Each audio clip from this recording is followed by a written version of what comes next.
block in, which means that Mad should expect to have a strong mid jungle, but their bot lane is a little bit more focused on scaling. With the Gnar in the top lane, they will have a pushing 1v1 matchup with the Gnar, so around the top side of the map, Mad should have quite a lot of control. Then the bot side, they're going to have to play very defensively. Mad, they sort of struggle to play through a Rome. Their best bet during the laning phase is usually to play through mid, so while the draft is set up for that, they're going to have to work a lot more with the Rome, playing around his pressure and allowing Shadow to invade, make tricks life difficult during the early jungle phase, try and interrupt, get in the way of this Gragas doing. Yeah, and of course, the last time the two teams met, it was Arome who was the key carry for the Mad Lions. He played Gangplank, went 4-0-4 on it, absolutely dominated the game. So we'll see if he can do that here again, of course, playing into Venta, Venta's first game in the LEC. The final lock was the Victor. As you said, Zoe is a little bit subject to being counterpicked or matched up poorly in the mid lane, and Victor can do that. You know, you put down a gravity field where the Zoe's jumping out, you can get some extra damage down, you can kind of lock her down a little bit and trade quite effectively. I would say it's one of the safer picks into Zoe, mainly can't really trade super effectively against death rate if she ever are.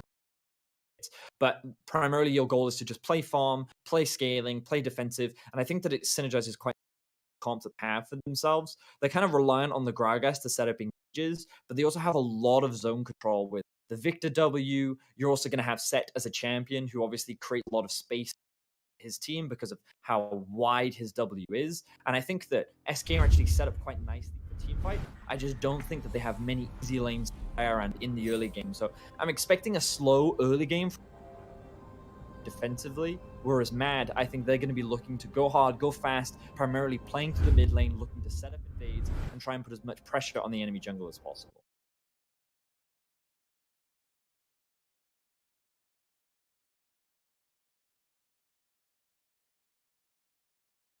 Do have a pause coming out of the early game there, and we'll be getting back on into the action as soon as we can. Now, Vedi, I believe you are going to just be requested to take a back seat for the rest of this cast, as we're going to bring in Ender. Your microphone was cutting out just a tad, and so Ender is going to sub in your place. Hello, Ender, how are you doing?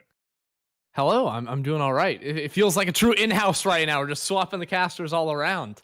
But happy to be in here and break down these comps because we do have some fun stuff that Vedius was bringing up. The first thing that I would like to point out upon getting back into this game is that it is going to be a fasting Senna down bot side. You can already see Kaiser has gone for this a little bit unorthodox Trundle pick. He's going to be rocking the TP and the press the attack too. So I'm expecting to see him pick up the majority of the minions early on in the game and, you know, really try and snowball gold onto himself early.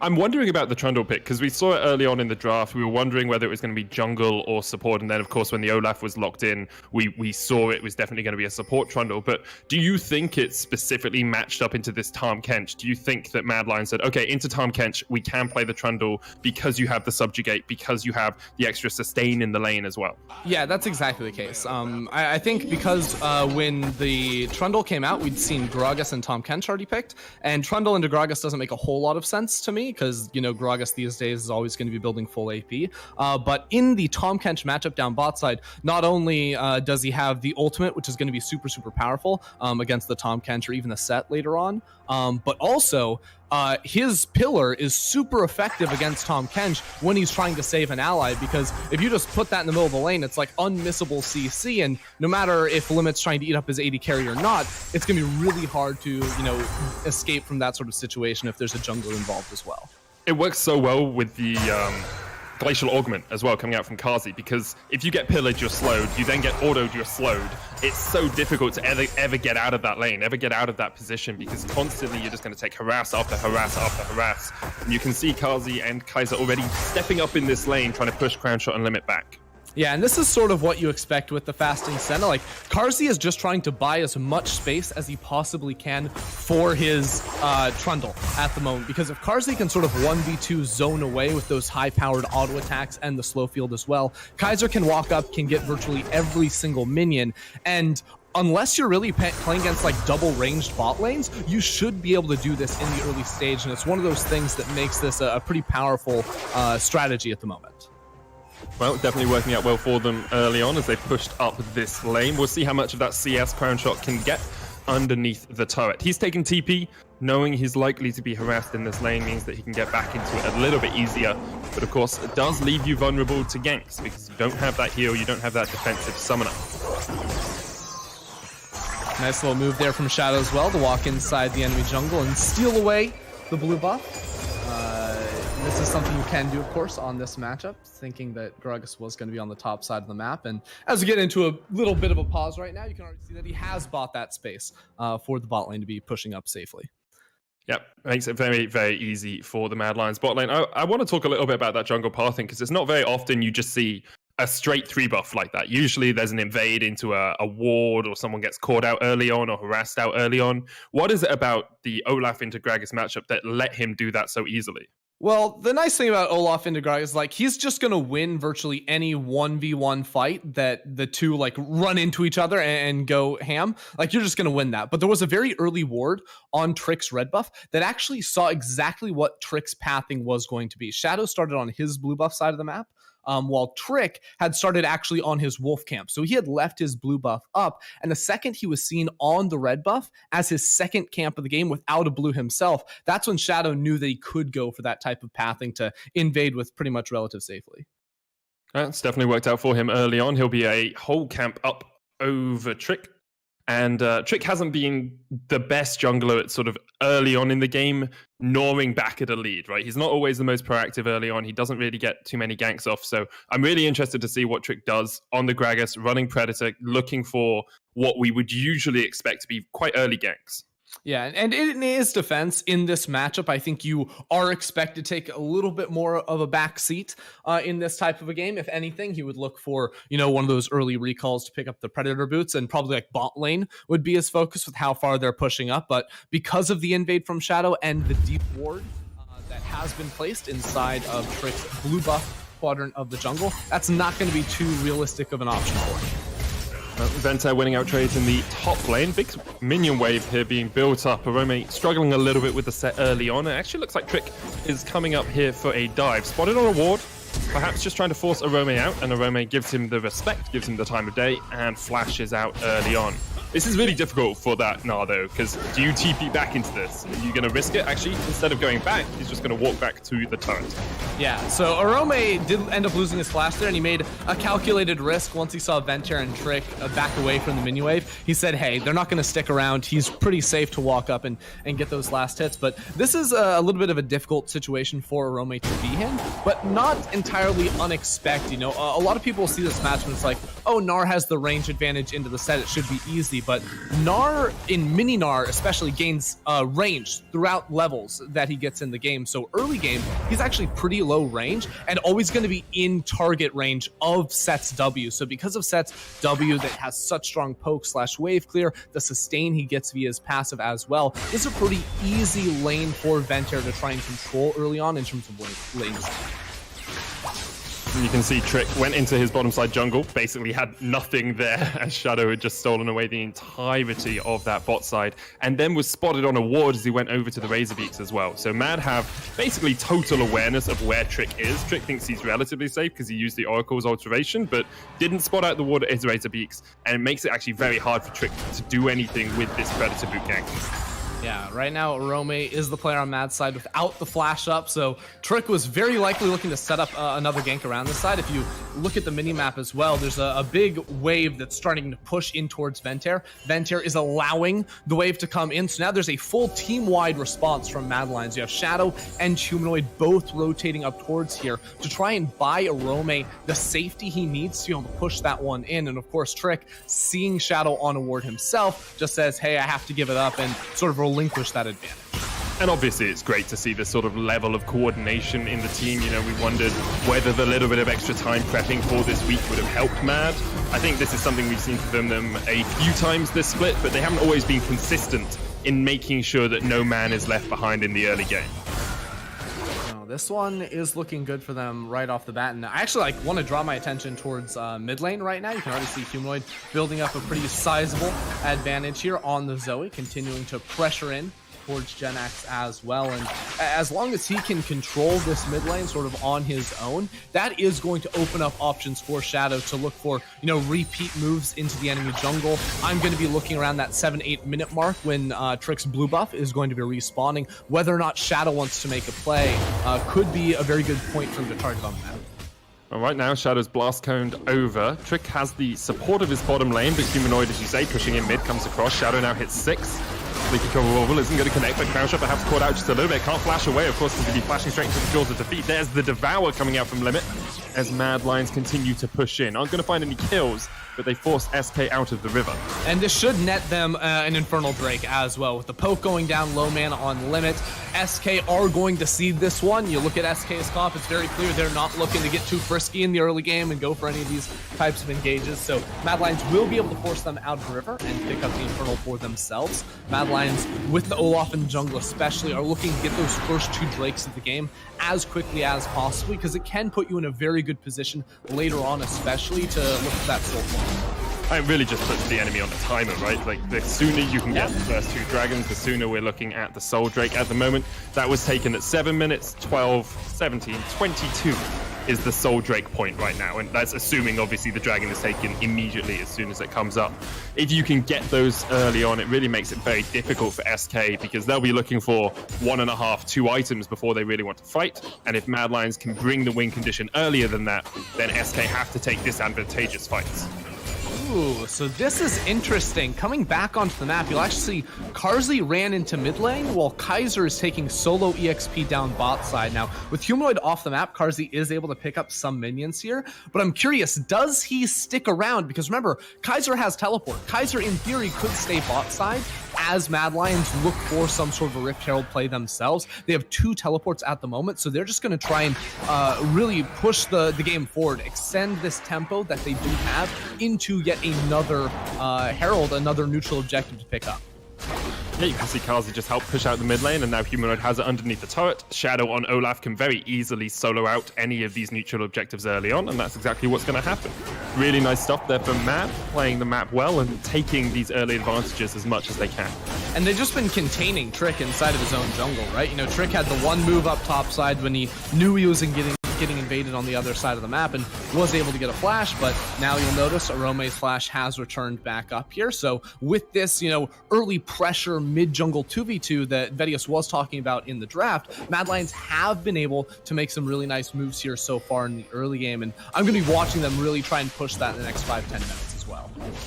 I think it is important to note that SK are still pretty much even in gold. There's a 300-400 difference between the 2 teams. A lot of that will come from the fact Crownshot was able to get a plate down towards the bottom lane. No other plates taken so far this game, as far as I can see. So he actually has about 1,000 gold lead over Karzi. Now, of course, very difficult to equate a fasting Senna with a non-fasting Aphelios. But overall in that bottom lane, say 5,500 versus about 6,000 gold. SK have a very slight lead. Yeah, we can do the soul check too. Karzi has just hit 40 souls, so looking very good. And turret plates will be going down on the top side of the map as well. You can see Shadow starting this one off, smacking down the turret, and they're going to wait all the way until the very end to place the Rift Herald. Of course, that doing true damage is going to nuke that tower down, if they even choose to put it down, because right now they're just running away with the rest of SK on the approach. Limit always has the ability to react with an Abyssal Voyage. My question I was asking internally was, as we see an engage, Humanoid getting caught out, takes 1 flash, has 1 stolen away with Stealthy, taking Venter from the top side. Unstoppable used there by Shadow as he goes low, but the ultimate, the showstopper from Venter won't be enough. Shadow has to go down to the back side as the Dawning Shadow comes out. Now, Arome trying to build up that Mega Knight. Venter very low, dodges out to the undertow as Kaiser's joined the fight. Humanoid coming in from the side as well, looking for a paddle star, only connects onto Genax, and all of SK get back underneath their turret. Yeah, Humanoid still looking for skill shots, but SK will have to back up here. Now the Rift Herald does come through, so with the teleport up from Kaiser on that support, if you can call it a support, Trundle, as well as the global ulti there from Karzi, was able to turn the tides in that fight to make it look very, very solid now for Mad Lions. They pick up the first turret of the game, and because SK tried to contest them up on the top side as well, SK can't respond at all. So 2 minutes ago, Medic, you were saying not that bad for SK. It's 200 gold difference. Well, now that's almost 3,000 between these two. That's just snowballed right out of control here for SK. Mad Lions in total control of the game, and Crownshot has got himself an Executioner's Calling to try and deal with the Trundle healing. Not very often do you see that first item on an AD carry, I'll be honest, but as a support main, if the AD carry is trying to itemize against my healing first up, I'd be pretty happy with that. Feels like you've made quite an impact on the game.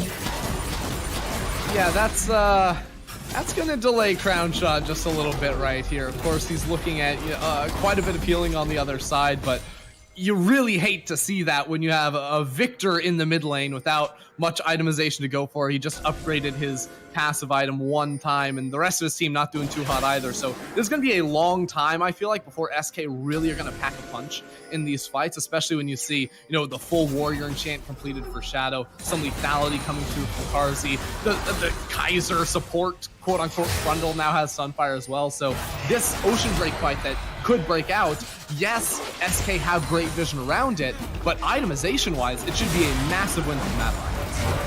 I totally agree with you there, and Mad Lions are just so far ahead in this game. You can see Trick looking for something here on the bottom lane as the root does land on Crownshot. Crownshot has his Gravitum out, trying to see if he can get Kaiser, but Kaiser's so tanky already. Like, that support Trundle is sitting well over 1,000 health. Like, that's basically impossible to kill.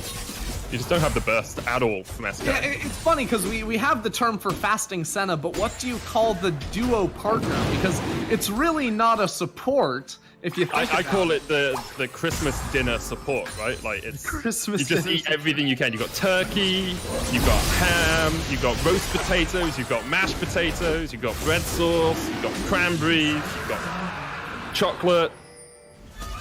I'm trying to think of other things like support. Brussels sprouts, the chunk. Perfect, I love it. Yeah. Oh, and Kazi is, obviously giving up farming for Lent at the moment on this Senna. They're going to push in that bottom lane. Already taking 2 plates out of it. They'll be looking to add to that number. So far, Mad Lions have taken 5, 6, 8 plates. And before the 14-minute mark, only 2 on the side of SK as they have a 3v3 in the bottom lane. Moonlight Vigil coming out. There's the root as well as Limit looks to step forward, but Shadow's waiting. Anticipating perhaps an overstep here from SK. SK are going to end up backing up here, and this is where we run into one problem, I think, in SK's comp that you could, bring up. When they are trying to make plays themselves, it's really hard for them to force because they have a Tahm Kench support. Really you're just trying to play off like a Felios Gravitum gun or perhaps a Gragas Body Slam. In the meantime, Mad Lions have all the tools they could ever need to force, and here they go. Crownshot has to use the flash away. He was used by Limit as well as the Dawning Shadow comes out. I think Mad are just trying to force the plates right now. The more you can get, obviously, the better it is. The plates fall off. I believe they got that one before the turret placing did go over. 14-minute mark. And a 2,500 gold lead here for Mad. They've been a team of comebacks. The comeback kids is what we were naming them, Ender. But at the moment, it's SK who need a comeback in this game because Genex is using his ultimate underneath the turret. He's just getting dived. He's done. That's first blood. 15 minutes it took. But we get one quickly to follow afterwards. And Ventair wants to introduce Humanoid to one of his friends. He says, "Hi, mate, here's Trick." And SK are able to answer with a kill of their own. Medic, it took us a lot of time to draw some blood finally on this map, but it's still looking very good for the Mad Lions right here. Finding that dive on the bot side tower. But Trick is in the area and maybe trying to force. Ventair goes in with a Haymaker. Trick does have the ult, has flash as well, but doesn't want to go into the curse of the Black Mists. And that's the power of Senna as well. Like, we talk obviously about her infinite scaling, her range, the fact that she doesn't need to farm, the fact that she has a heal, the fact that she has a root, the fact that she has an ultimate that's cross-map. We'll see this dive once again, but Senna's so powerful because she can also make her teammates invisible. It's basically impossible to fight against that. She can do pretty much everything, of course, Humanoid. She doesn't have a dash though, Ender. She has no dash. Oh, yeah. That's true, but she takes flash and then it's okay. Yeah. But I mean, by that logic, you could say everyone in the game has a dash. Well, not everyone takes flash. Okay, who doesn't take Tryndamere? But he's got E. Shaco, Yeah. But he's got Q. Singed. There you go. But even he probably takes flash these days. Yeah. So, I think you might be onto something. No, I would like to point out, though, that Rift Herald has respawned, though, and Mad Lions continue to look to dominate around the map. And now that we actually have the mountain map, as it were. Like, the game could not be any better for Mad Lions. You have all these extra walls, right, for Arome's Nard to try and slam people up against. Humanoid can extend the range on his sleep. It's much harder to get full vision inside your jungle because of those weird side angles, so all the pick should be much, much easier for them. So Humanoid gonna have a field day with this one the later we get. Yeah, still hasn't completed that first item, but he's well on his way. Trying to get the sleep trouble bubble here as Crown Shot dodges away. Uses that on Watts and gets gobbled up by Limit, only to be thrust straight into the jaws of defeat. Shadow diving turrets, Mad Lions as a 4-man pack here, just roaring their way to victory. Yeah, they're just running straight through the jungle saying, hey, can we pick up any monsters in here, any picks, any of that? Get it all. And now they're with that knowledge, they're going to be able to go back and through the wave in mid, pick up a Rift Herald too. So now SK must fight back on the other side. Trick is here. Limit has the Abyssal Voyage to jump in too, but they have to pull the trigger fast. I mean, Arome doesn't have any rage building up. Here comes the Abyssal Voyage as Mad are looking to answer with that teleport. Dawning Shadow comes out. Arome healed up, still shielded. Ben10 diving under the turret, hits him with a haymaker, and now Kaiser's out of position. SK trying to dive onto him. He jumps forward and jumps down onto Trick. That's going to taste a little bit like wine, but I'm sure he'll be a drink that he is well welcome for. Kaiser gets an answering kill in the bottom lane.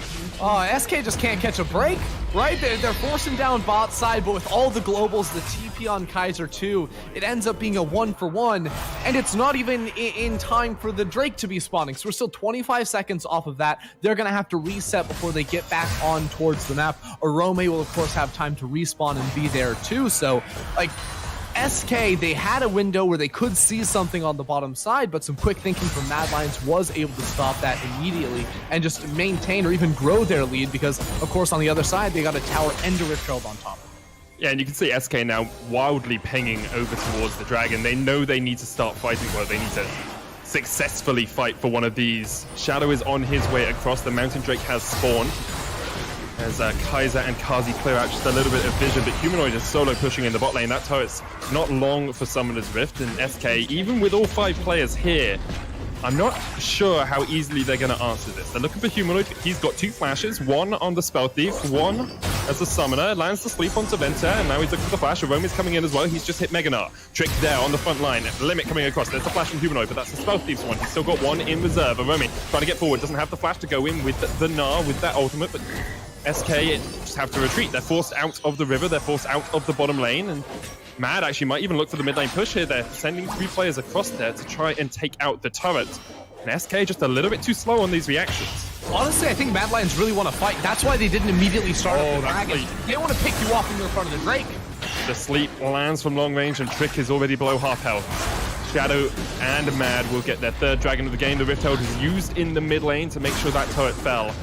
And even with the Dragon resetting, it's like, excuse me guys, you took me out of my house, I need to go back in. They're still able to be taken there by Mad Lions. 3rd Dragon of the game, 19 minutes in. It's sole point ender as we get towards that 24-minute mark. Yeah, the Drake was almost free. I don't know why he turned around. He could have just kept going. Sweet release. Freedom. Couldn't quite get it. Yeah, now Mad Lions looking really, really good here. The whole situation around that fight was really interesting as well because Humanoid looked like he was overextending down bot side, but at the same time, I think Arome was actually stacking his rage on the Krug camp. So it was very clear that Mad Lions were telling Humanoid to overextend because he had all those flashes, with hopes, of course, to try and set up some sort of a play. And even though it all ended up fizzling out at the end, I think these are some pretty clever ideas that Mad Lions are trying to bring to the table, even if they don't always work out perfect. And the thing is, SK as a team, like, you don't have to have your plans work out perfectly to beat them at the moment. Like, there's a reason they're sitting 2-12 near the bottom of the standings, only beating out Vitality, right? They haven't had the coordination they would have liked. They haven't had the degree of synergy they would have liked this split. And a lot of their players will be looking at Summer and saying, okay, we need to step up so that we show that we've earned our spot, right? And it's a discussion that they were having a little bit on the analyst desk before the game. But Mad will be looking at playoffs. They can still technically get 4th spot. It's very difficult for them to do, but it's a possibility. They would need to win out, and they need other teams to drop games, obviously. But a win here really keeps them just that, at least a win ahead of XL, which is vital for the Mad Lions.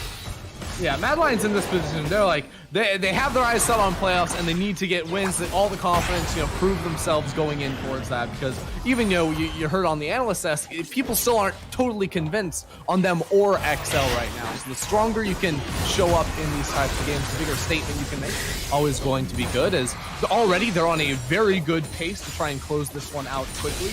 We were talking about at the 6-minute mark, how we could have a 22-minute soul point Drake, and well, it's going to be a 23-minute, so 24.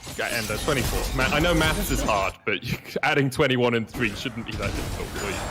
Well, it's not. It's 2,115 plus 244. That's how I like to think of it. Yes, that's how time works. We've converted time into a decimal system, and that's how we're going to do things from now on. Anyway, SK going to get some vision around the Baron. Perhaps a steal, perhaps something last chance for them over there. But for now, Mad Lions will have total control of the game. They're just waiting it out. Let's look at where they are in terms of items. Black Cleaver complete on Shadow and on Arome. Humanoid now has the Ludens, building up towards what appears to be a Banshees and the Manamune, and I think that's going to be an Umbral Glaive from Kazi. Yeah. Very much on its way. I mean, if you just tick over to the gold as well, you can see, like, the gold is pretty much dead even between Crown Shot and Kaiser, the two people that were farming in the bot side, but it's almost a 2,000 gold lead for Karzi on top of the souls he's just been accruing over the game. Another time for a check-in. He's at 80 souls now, so that is a lot of bonus range. This guy is very, very strong, even if the itemization wouldn't necessarily convince you that way. I was trying to do some mental maths, and I'm not gonna say what I was trying to do out loud, Ender, but the fact that you have a Spirit Visage, Sunfire, and Swifties on Kaiser, and no player on SK actually has a second item complete. I guess you could say Genax because he's upgraded his Hex Core. That's a difference you don't tend to see. Like, I've played a lot of support games, and I don't think I've ever been the most built player in the game. Yeah, but it's not support versus support here. That's it's true. support versus Christmas dinner next to the fasting the Chonker. Senna, Yeah, I forgot. The Chonker. With the Chonker, Exactly. yeah. I forgot that we named it that. But yes, perhaps I need to convince my AD carries in solo queue, which I'm playing a lot of at the moment, that they should give me more CFs. Trick here, looking for the dive underneath the mid lane turret. Isn't going to be able to find too much. The redemption comes out. Venter has a flank position, perhaps looking for a showstopper. Trying to stop Mad's chances, but in a 1-3-1, when all you can do is the 5-man squad looking for an engage is get a single tower, that's not too encouraging a situation. I mean, it's not encouraging, but you take what you can get at this point in the game, right? Like, full power to them. They saw Mad Lions splitting up into a 1-3-1. They said, hey, let's attack mid lane with 5. They get it themselves right before this Mountain Drake spawns. Now, Mountain Drake is sort of like the final line in the sand, because I feel like if you give that up to That's Mad a really Lions, tall line in the sand, by the way. I mean, technically, like, geologically, you're entirely correct. Geologically, you're entirely correct. It's just two big lines in the sand that have hit each other thousands of years ago and built into this mountain. Do you know about tectonic plates? Did they teach you that? I do know about tectonic. Are you old enough if you've gone through the high school classes? I'm sorry, I didn't realize you studied the planet. I thought you were more of, study the people type of guy. Study everything. Seems like a waste of time to me, but what do I know? Well, I mean, yes, it was. Yes. Let's be honest. Okay, Shadow, the line in the sand has been erased by Mad Lions pretty quickly here. They will take the Mountain Drake, they'll get the Soul. Of course, Mountain Soul, not the most impactful, gives you that shield, makes it harder for you to be burst down, but who on earth on SK is actually going to be able to burst anyone right now anyway, so...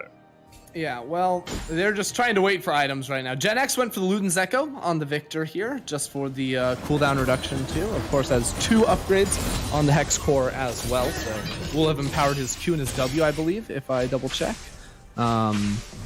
Yeah, so still a ways off when you compare him to Humanoid on the other side, of course, who's just going to be looking to, poke with these bubbles over the walls. And as soon as Mad Lions start, focusing around the top side of the map, around the Baron, they can start clearing out that vision. Because we're on a mountain map as well, like, Humanoid is going to be so comfortable to throw out all these bubbles and be able to use the terrain to sort of block enemy vision of him. It becomes much harder for SK to face check into their own side of the jungle, which is already going to be hard, but it becomes even more difficult as Mad Lions focus around that objective. And all that a win like this really does for me, Ender, is excite me more for the third game tomorrow. You've got Mad versus Misfits. It's the game of the week. I'm actually really hyped for it because at the moment, those are the two teams that are like really challenging to be the best rookie team in my opinion. Like you've got Shadow, Kazi, and Kaiser all on Mad who are rookies. Denick, who's a rookie. B-Boy, who only joined the league this split, although isn't technically a rookie. I've forgotten the Misfits jungler's name. How have I forgotten this? Razor K? Razor K, that's the one. And Razor K on Misfits. And I'm just really excited to see those two teams butt heads because it could be a battle for 5th or perhaps even 4th spot, depending on how things play out. Well, yeah, the interesting thing about that game, too, is, right, like, coming into the season, I thought Mad Lions actually had a decent amount of hype around them, especially, like, the bot lane of Karzi and Kaiser, whereas no one thought Misfits were going to be good. And can you blame them? And were insane, right? They came out to such a strong start, and while that has slowed down a little bit, like, a lot of people still have really high opinions of the team. Limit half HP as Kaiser puts it down the pillar. Limit tries to flash across the wall, but Kaiser takes him down. Wait, that's not... Yeah. What? Wrong way, buddy. Anyway, he's not like still on the chase. Yeah, I took a quick trip back to the fountain. Wanted to go home. I've been playing a lot of, Ori and the Will of the Wisp, and that Tahm Kench reminds me a lot of the main frog character in that. And he likes to live in water, and there's a little bit of water around there in the jungle, so perhaps he was just trying to get home in like a swampy area. Okay, so Tahm Kench is the River King. He was not flashing towards the river here. That's I don't know what the Ori lore is, but... Well, the Ori character is like Qualolock, which I agree is not as good a name as Sir Thomas Kench. Sir Thomas Kench. You put some respect on the name, you know? Yeah. You can see here, Limit gets hit by one bubble. Now, what I do like for the second bit is the pillar comes down, and Humanoid's like, okay, easy bubble target. We know exactly where he's going to be. And then the flash away was...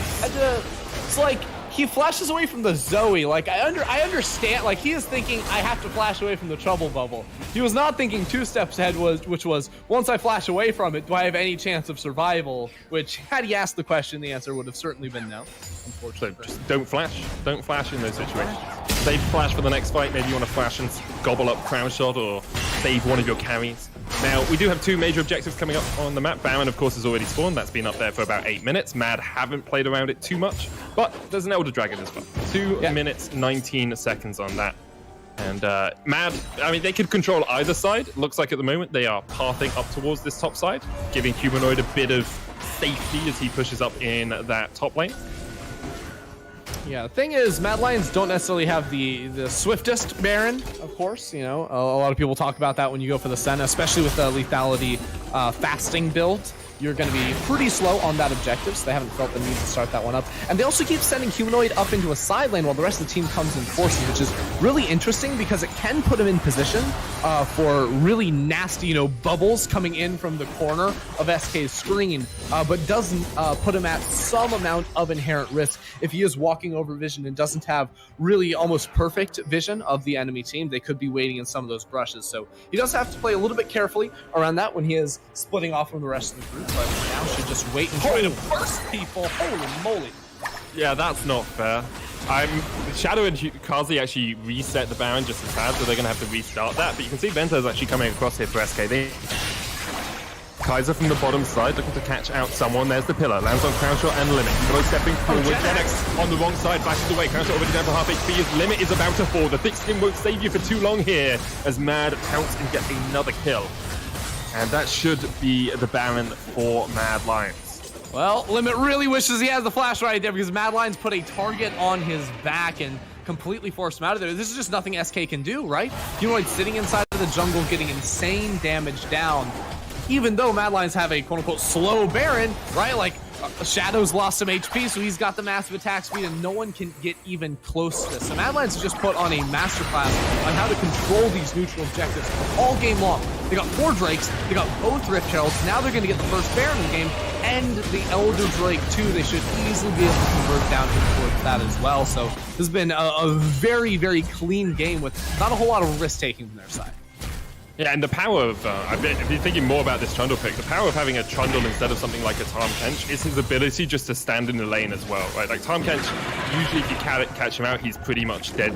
But with a Trundle, you have the area of filth, like can't remember what it's called off the top of my head. You've got the pillar for safety. Pile. The mud pile, you've got the subjugate, so you can go for these fights. But SK are trying to make something happen. They're going for the Elder Dragon straight away. 3,000 HP left on it as they look for the steal. Here goes Olaf. It's taken by Trick. Can SK win the fight out of it, though? That's the big question. Ventez already down to half. Trick has to flash away. Shutdown's already gone down onto Shadow. As Mad Lions now in a 4v5 look to continue the chase. So Rome building up that Mega Knives, about 3/4 of the way there, but SK have been able to get in, get out, and get the Elder. Yeah, really nice stuff there from Trick. Keeping his cool under pressure. Shadow came in and smited early. Trick was able to secure it in the end. So this will fend off so much of what Mad Lions are trying to do. We see them to replay one more time. Like, Shadow has the opportunity to come on in here, but it's also very hard to work against the combo damage of Trick. Early blue smite coming through from Shadow, which of course means that Trick is able to pick that one up. And with the Elder Dragon buff on SK's side now, well, the Baron buff not gonna have that much potency left, right? You know, SK are gonna be able to buy time, get a Rabadon's finished off, Crown Shot now as his Infinity Edge too, so you can start giving some consideration to SK scaling options. Of course, they're not there quite just yet, but, you know, if they're able to stall this one out and then maybe put up a strong fight around the next Baron buff, that's where we could see the tides of this game turn. So yeah, let's discuss that a little bit further, because scaling-wise, you know, I look at things like a Zoe, I look at things like a Senna, and I see good scaling on the side of Mad. Obviously, SK, Aphelios, Victor can do a lot. Set doesn't tend to have the impact he would have early on in the later game, but would you have like an out-and-out winner when it comes to scaling between these two? Hold that thought, because Venter's TP flanking in from behind. Oh my god, here we go. Dawning Shadow coming out, but here comes the TP flank. Humanoid, Banshees is pop. They're looking for the Senna. Can't down to half HP already, but he flashes away. The Haymaker's not quite going to connect. Shadow on his way across already. Venter's done. Humanoid takes him out. And Mad have been able to strike back. SK looked for a pick, they looked for a catch, and they couldn't quite find it. Humanoid jumping in again, the Sleep Trouble doesn't quite connect onto Trick. Now with bound up minions, Mad Lions are going to be able to break open the bait of SK, and scaling doesn't really matter when Mad can just run through your base like this. They're looking for the win. Ventez still 30 seconds away. Mad have been pretty much in total control of this entire game, apart from that Elder Dragon stolen away from them. And there is the first Nexus Tower almost falling. Redemption used. The Nexus Tower goes down. SK still in that 4v5, still looking to stay alive in the fight. They have that Elder for just a few moments longer. But Mad can just reset, use the Curse of the Blackness to get yourself in and out of the fight as much as you want. Sleepy Trouble Bubble lands on limit. He's going to burn the flash to get away. Arome building up the Mega Gnar, almost going in. Decides against it, but Humanoid's now looking for that second inhibitor tower. We'll be able to get it with the rest of Mad. SK trying to fight them back. There's another sleep. Lands on Trick. Humanoid not going to dash forward. Star comes out, goes forward, only hits a minion, but SK just can't defend. Janak caught out his pad. As now the re-engage comes, Abyssal Void. Trick in by himself. Venter's on the wrong side of this. Trick jumps in. Good barrel back. They shut down Karsvit. Is that enough? It's now a 4v4 as Trick falls as well. SK just dodge back. They have to step back. Mad basically get everything they wanted out of that push. Yeah, Mad are able to pick up 2 inhibitors and a Nexus Tower off of that one, so really looking good for them, because honestly, like, we were in a situation where it was getting a little bit dicey, right? SK had picked up the Elder Drake. It was like, can Mad Lions actually close out the game? Well, SK sort of figured when you're playing against a Zoe Senna with the Baron buff, that siege, that poke is going to be really, really deadly. So they tried to force in with this flank from behind. The original cast to try and break the Banshee Veil on Humanoid, but of course the target was Karzi, but he's able to escape from there. And this again plays into the idea that SK, it's really hard for them to force fights, right? Like Ventier sort of teleporting in behind them and then Limit doing the same later on was their best bet at making that happen. And if you can't pull it off perfectly, you're going to look really foolish as you try to run away from a Zoe and Senna that is pelting you from a mile away. Yeah, it becomes really difficult. And we've seen quite a lot of these comps recently where we get to sort of mid-game and it's like, well, how are they actually ever going to engage? How are they actually ever going to start a fight apart from using things like Teleport, using things like Abyssal Voyage? And of course, when we get onto 10.6 in a couple of weeks' time, Teleport has a lower cooldown later on in the game. It goes down to about 4 minutes, so perhaps that becomes more of an option. But right now, Venta is still less than halfway through his teleport cooldown, so you can't look for a flank like that again for a very long time.